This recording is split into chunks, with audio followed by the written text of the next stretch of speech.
Isang nakakabiglang revelasyon ang inamin umano ni Commission on Elections Chairman George Garcia kaugnay ng di umano'y dayaan sa nakaraang halalan. Ayon sa mga lumabas na ulat, ibinunyag ni Garcia na may mga organized efforts na naganap upang manipulahin ang resulta ng halalan at ang pangunahing target umano ay si Pangalawang Pangulo Sara Duterte. Ang pahayag ay naging mitsa ng matinding pagkabigla at pagkabahala mula sa publiko.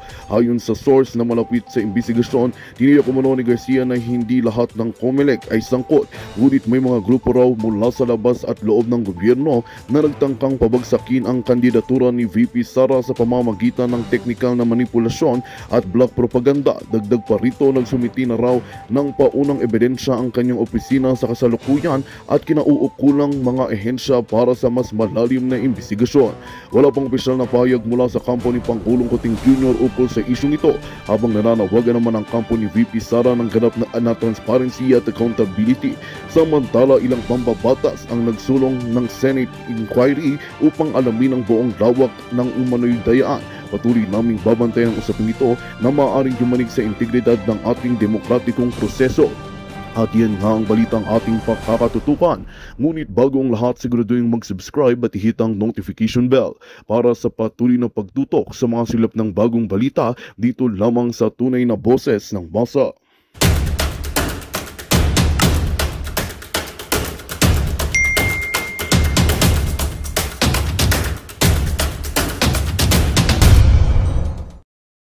Chairman George Garcia kumanta na at inamin na kung sino ang mastermind sa nangyaring dayaan sa halalan. Naipit pa yung wire ng keyboard ko, ayun. So yun nga na mga banateros, ito malupit ng pag-uusapan natin ngayon. May kumanta na. Ano to, nakonsensya na ba si George Garcia? Dahil talagang obvious na sa mga netizen kung paano nila minanipula ang nangyaring halalan noong 2025. 2025 pa rin naman ngayon. So yun nga, ito yung mga pag-uusapan natin, itong mapatungkol dito sa pangdaraya or naging dayaan sa COMELEC na harap-harapan na hong ginagago ang mga Pilipino. Kasi ang masakit ho dito, boboto ka tapos COMELEC lang din naman pala ang magdidesisyon. Ayun yung pinakamasaklap dun. Ikaw yung nagpakahirap pumila sa kainit-init na lugar. Ni tinapay, tubig, baka wala pang ibinigay sa iyo. Tapos ilang oras kang ngawit sa pagtayo para lang iboto mo yung napupusuan mong kandidato. Tapos bandang huli, COMELEC lang ang magdidesisyon, nak ng putik naman. Ayan yung pinakamahirap na nangyayari ngayon dito sa Pilipinas na maaari nilang gawin sa darating na 2028. 2020, tama nga naman. 2028 presidential election na kung saan ay pwede nilang gawin yung kay Abante at kay Uy ay pwede nilang gawin kay Martin Romualdez at kay Vice President Sara Duterte. Di halimbawa 2028 election na. Si Martin Romualdez nakakuha lamang ng 10 million vote. Sabihin na natin 10 million para hindi naman masyadong nakakahiya. Tapos etong si Vice President Sara Duterte ay nakakuha po ng 40 million vote sa buong Pilipinas. Ay biglang ayaw ng COMELEC. Kasi nga may impeachment, may tawag dito, kahit hindi naman maipasa sa Senado yung impeachment, susumbat nila yon. May confidential fund na 125 million pesos kuno at may iba't iba pang kaso na isinampa laban kay Vice President Sara Duterte. So ano ibig sabihin nun? So panalo na si Martin Romualdez. Kahit na ilang Pilipino lamang ang bumoto sa kanya. Ganun kalala ang COMELEC ngayon. Sila ang nagdidesisyon. Ikaw ang boboto pero nasa amin pa rin ang desisyon. Yan ang gustong ipamukha ng COMELEC. Kaya nga dito, may mga video tayong papanoorin na kung saan ay tukoy na nga ang mastermind na nangyaring dayaan sa halalan. Sino kaya? Hula na naman tayo. Letter A, Lisa Araneta Marcos.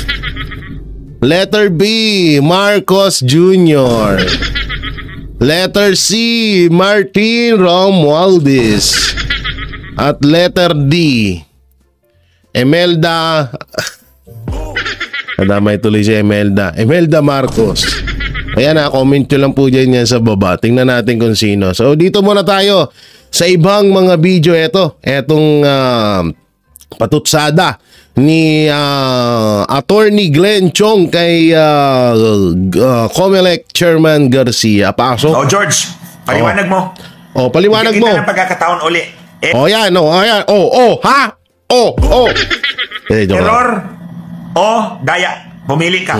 Dahil yung explanation mo ngayon sa Philippine Star, sa Philippine Daily Inquirer is factually and technically wrong. Exactly divisible by 12 means that all those votes should have been counted because they are exactly divisible by 12. The maximum number allowable for a voter to vote for senators. Yun. At sinabi mo na hindi binilang yan ng mga makina. Ngayon, you mean, i-disenfranchise mo yung 17 million at hindi mo bibilangin ang boto nila when on the surface, ostensibly, valid yung boto nila kasi divisible by 12. Hindi sila lumagpas sa 12. Kung 13 yan, kung divisible by 13, 14, 15, or 12 and a fraction thereof, yes, overvote yan.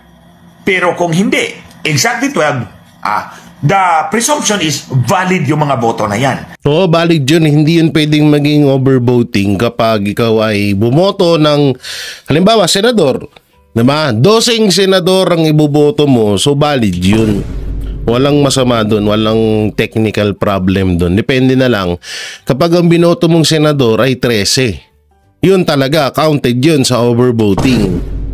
Pero kung 12 na senador at isang party list, wala akong problema doon. No, walang problema doon sa nangyaring yun. Ang problema kasi talaga dito, grabe naman kasi, obvious naman. Biruin mo 18 million overvoting. Saan mo nakuha yun? Nagkaroon na ng ilang beses na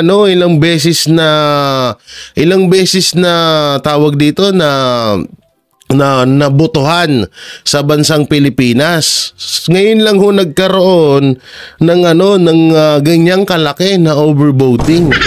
Nakakatawa, di ba? And because valid yan, bibilangin natin. At huwag mong sabihin wala kang pondo dahil may savings kayo 12 million. At 12 billion. Billion yan, hindi million mga kababayan. Ulitin ko billion. Yun, no? Lupit niya, no? Samantalang dito tayo kay Attorney Sal Panelo. Dito sa binitawang niyang salita. Dito sa, eto kasi, meron nagkakaroon ng diskusyunan kung pwede bang i-next. Halimbawa lamang. Yung nanalo, yun nga, katulad nung in-explain ko kanina, si Vice President Sara Duterte ay may boto na 20 million. Tapos ang kalaban niya, halimbawa lamang, si Martin Romualdez. Si Martin Romualdez ay may botong 10 million bilang President of the Philippines. Gano'n, no? So, hindi pinayagan ng COMELEC si Vice President Sara Duterte dahil nga may mga ibinabatong kaso sa kanya. Hindi siya pinroklama na panalo ng COMELEC. So, ang mangyayari, kung sino yung sumunod na mataas na bumoto sa'yo or butante or boto, yun na yung susunod na panalo. Alam nyo, medyo nalalabuan din ako doon sa ganong rule ng COMELEC kung meron mang ganon. Kaya ito, panoorin natin. Matapos ang pagbasura ng Korte Suprema sa doktrinang second place rule sa mga kasong elektoral, nagpahayag naman ng suporta rito si dating Chief Presidential Legal Counsel Attorney Salvador Panelo. Anya, matagal na itong tinututulan ng taong bayan. Alamin ang kanyang pahayag sa report ni Carlo de la Peña. Suportado ni Attorney Salvador Panelo ang naging desisyon ng Korte Suprema na tuluyang wakasan ang second placer rule, ang patakaran kung saan ang kandidatong pumangalawa sa halalan ay maaaring maupo sa posisyon kung madiskwalipika ang nanalong kandidato. Bagamat ipinahayag ni Panelo ang panghihinayang na Abril pa sana ay naisapinal na ang desisyon, aniya, mas mabuti ng huli kaysa kailanman ay hindi ito inilabas sa publiko. Kung lumabas noon yan, sana marami ng kalakaran involving yung mga ganong questions after election ang hindi na nangyari. Kasi yung naging desisyon ng Korte Suprema na yung second placer ang mag-assume ng posisyon nung na-disqualify,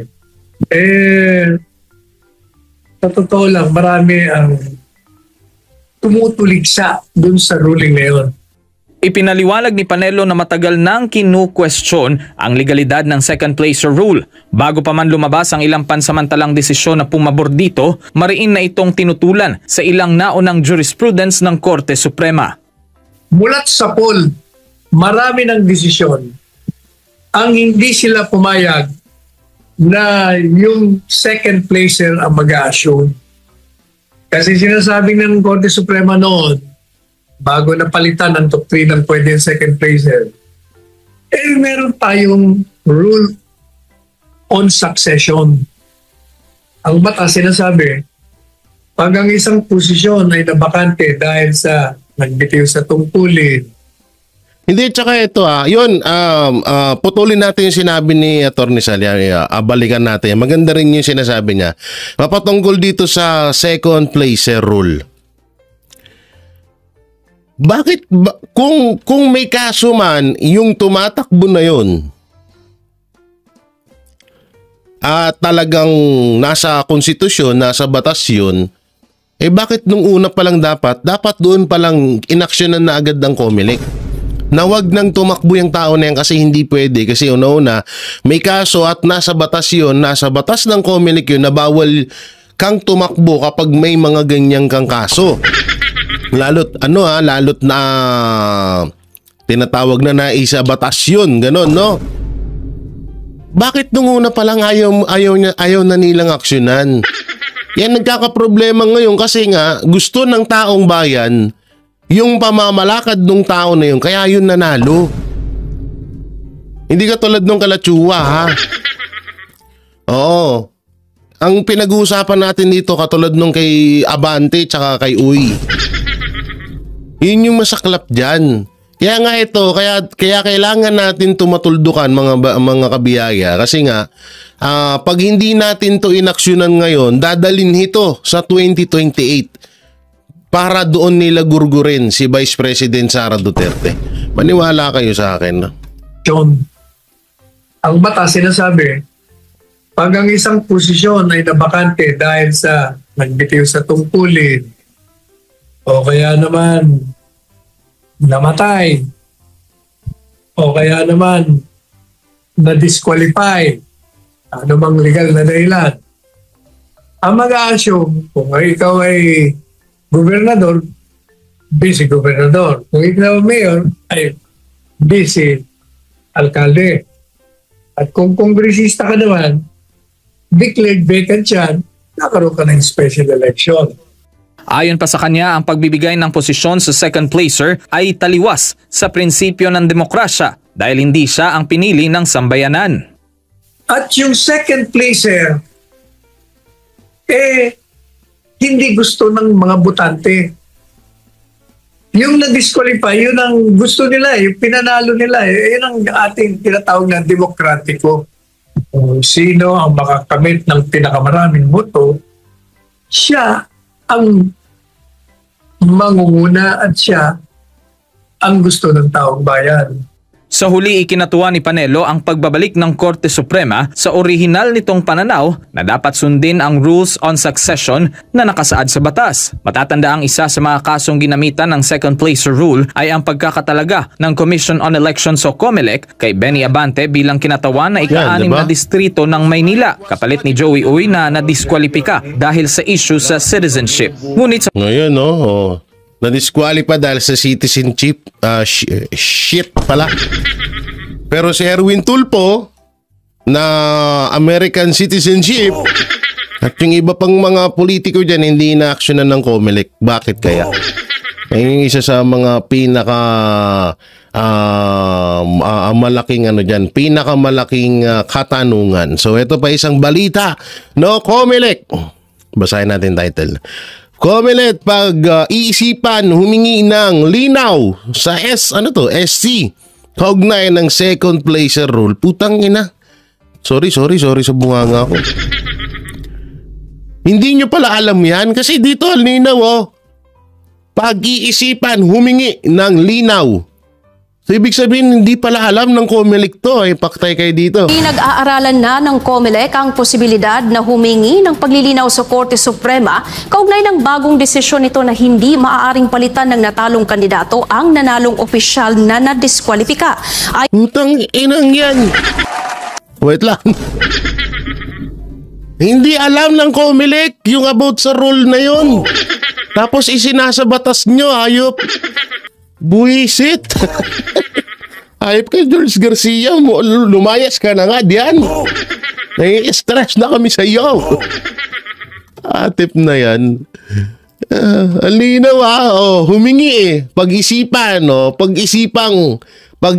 iisipang humingi ng linaw. Ibig sabihin, hindi nga talaga alam ng COMELEC. Ayon sa COMELEC, malaki ang magiging epekto nito sa mga kasong hawak nila ngayon. Narito ang balita ni Margot Gonzales.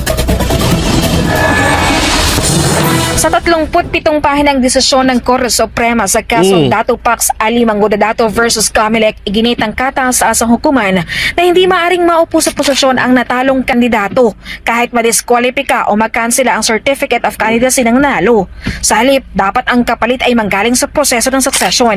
Nilinaw ng SC na walang umiiral na batas na nagbibigay karapatan sa second placer para maupo bilang opisyal sa lokal na posisyon. Yan ang linaw ho niyan. Napakalinaw po nito, no? Kaya ewan ko na lang talaga, COMELEC. Sobrang stress na kami sa'yo. Oo, tinalo mo sa katulonggisan si Marcos Jr. Buisit kasi. Dahil dito gusto ng COMELEC na humingi ng paglilinaw sa SC dahil mabigat umano ang implikasyong dala ng bagong doktrina. Tangina ng bago nandun. Hindi kasi talaga, alam nyo kung kahit sabihin na nating wala ngang ganun, biruin nyo halimbawa lang, binoto ng 1,000 tao yung isang tao na yun. Binoto ng 5 tao yung isang kandidato. Tapos bawal ahadlangan ng COMELEC yung kandidato na binoto ng 1,000 na tao at ipapasok yung binoto ng 5 tao. Pero napakalaking katarantaduhan nun. Sa poll body, may mga naon na silang desisyon kung saan ang second placer ang ipinanoklamang panalo matapos madiskwalipika ang leading candidate. Kaya pinag-iisipan ng COMELEC ang paghain ng motion for reconsideration sa Supreme Court. Sapagkat sa paniniwala po natin, mukhang medyo... Baka sa paniniwala mo lang. Anong paniniwala natin? Dinamay mo pa kami dyan. Atip na to. Yun po, sa paniniwala natin. Anong natin? Nyo lang, nyo. Ilan ba kayo dyan? 8, 6, 7? Sa inyo lang yan, ha? Tigilan mo kami. Sapagkat sa paniniwala po natin, mukhang medyo may kailangan po tayong maliwanagan at mas maayos pa natin na maintindihan yung bagay na binabaliwala na po yung doktrina ng second placer na ibig sabihin yung Halosos versus COMELEC na nagsasabi na sa isang petisyon to cancel candidacy kung sakaling yan ay mailabas pagkatapos na eleksyon at yung mismong kinakancel ng candidacy yung nanalo, ang makakaupo ay second placer. Ngayon po, ang sinasabi ng ating kataas-asang hukuman, whether disqualification o cancellation ng candidacy, wala nang pagkakaiba. Basta ang uupo, succession sa local position. Gusto rin nating alamin paano ang implikasyon nito sa national position. Ba't gusto nyong alamin? Dapat nung una pa lang, alam nyo na yan.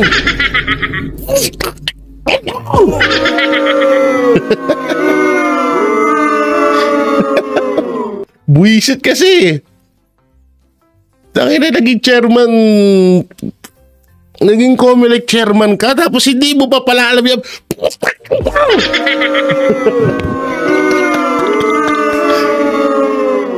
Ang ilan to mga to, bobo. Ako nga na elementary lang na alam ko yan. Tapos kayo hindi nyo alam.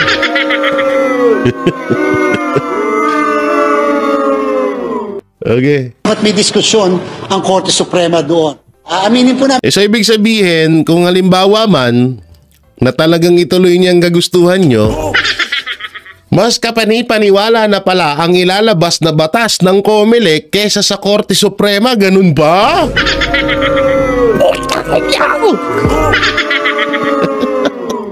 Ang katituloy ng singit ko, buwisit. Ayop na yan. Mas mapaniwalaan na pala namin ang batas ng COMELEC ngayon. Kaysa batas ng Korte Suprema. Mas head na pala kayo. Okay. Nagulat kami no, sa decision sapagkat abandonment po yun. Bakit nagulat kayo? Galing nga sa Korte Suprema yun. Alalahanin nyo, COMELEC lang kayo. Ha? COMELEC kayo na tigapagpatupad ng batas mapatungkol sa halalan. Hindi batas na pangkalahatan. Rhyme yun. Leo.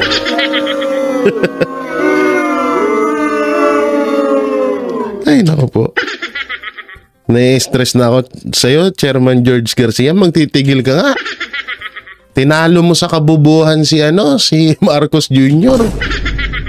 Isang doktrina. Bagamat, nangyayari po yan.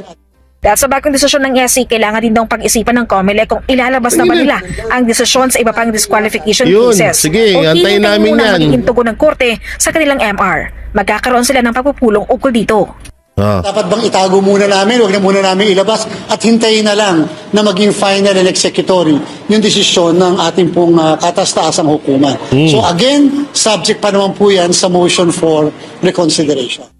Sa kaso ng pagkansela ng COC ng nalong kongresista sa ika-6 na distrito ng Maynila na si kung ganun pa naman pala na na tawag dito na pinag-iisipan nyo, pinag-aaralan nyo yung desisyon ng SC ng Supreme Court, dapat tawag dito, hindi kayo basta-basta mag-disqualify.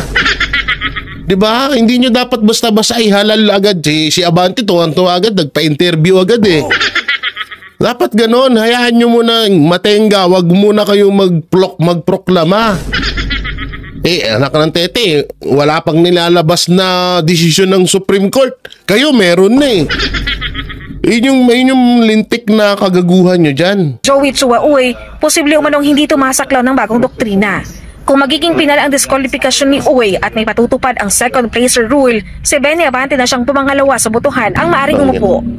Ang talaga, kapag ikaw talaga ay malakas sa administrasyon, kapag ikaw ay hawak, bata, o tinatawag na tigasunod or tapat sa administrasyon, talagang walang kahirap-hirap yung mga ganitong issue. Walang kahirap-hirap yung ganitong yung ganitong kalakaran, no? Sana all. Po kasi congressman, hindi po kasi sila classified as local officials. So maaari po na hindi ma-apply yung mismong doktrina na bagong doktrina ng Korte Suprema sa issue ng succession. Subalit ayaw natin pangunahan po yun kasi nga po... Alam nyo ito si Chairman George Garcia, matalino naman to. Hindi naman makakapasan ng abogado yan kung bobo yung hype na yan. Sadyang marami lang talagang nagiging bobo ng mga lawyer at mga tao na matatalino nagbobobobohan dahil nga sa pera. Hindi ko naman sinasabing tumanggap si Chairman George Garcia ng 300 million. At hindi ko naman din sinasabi na totoo yung panaginip ko nung nakaraan na merong isang senador na tumatakbo, merong isang kandidato na tumatakbo bilang senador na inoperan. Di umano, panaginip.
Magandang balita ang hatid namin sa inyo ngayong araw. Sa pagtatapos ng aming balitaan, nagbigay kami ng mga mahalagang impormasyon. Maraming salamat sa pagtutok at pagsuporta sa aming programa. Huwag kalimutang manatili sa mga susunod na araw para sa mga bagong balita at mga kwento na dapat nating abangan. Mula sa Boses ng Masa, magandang araw Pilipinas!